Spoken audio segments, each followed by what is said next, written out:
ഒരേപോലെ ആരോഹണവും വ്യത്യസ്തമായ അവരോഹണവും വരുന്ന 3 രാഗങ്ങൾ. സരി ഗ പദ സ സാദാ പഗരി സ. മോഹനം. മോഹനം ഒരു ജന്യരാഗമാണ്.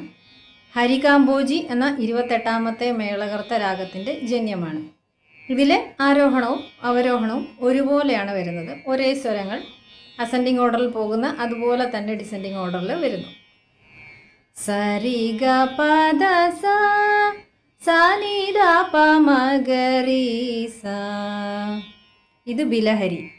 മോഹനത്തിൻ്റെ അതേ ആരോഹണം. അതേസമയം അവരോഹണത്തിൽ നീയുണ്ട്, മായുണ്ട്. ബിലഹരിയും ഒരു ജന്യരാഗമാണ്. 29ാമത്തെ മേളകർത്ത രാഗമായ ശങ്കരാഭരണത്തിൽ നിന്നും ജന്യമായ രാഗമാണ്. സരി ഗ പദ സ സാനി ദ പ മഗരി സ. ഇത് മോഹന കല്യാണി. അതായത് മോഹനത്തിൻ്റെ ആരോഹണവും കല്യാണിയുടെ അവരോഹണവും വരുന്നു. ഇതും ജന്യരാഗം തന്നെ. 65ാമത്തെ മേളകർത്ത രാഗമായ കല്യാണിയിൽ ജന്യമായ രാഗമാണ്.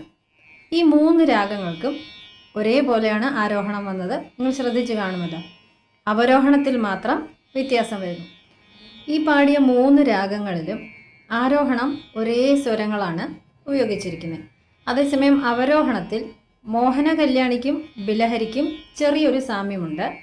ചെറിയ സാമ്യമേ ഉള്ളൂ. വ്യത്യാസം വരുന്നത് മധ്യമം എന്ന സ്വരത്തിനാണ്. മധ്യമം ബിലഹരിയിൽ ഉപയോഗിക്കുന്നത് ശുദ്ധ മധ്യമമാണ്. അതേസമയം മോഹന കല്യാണിയിലുള്ളത് പ്രതിമധ്യമമാണ്.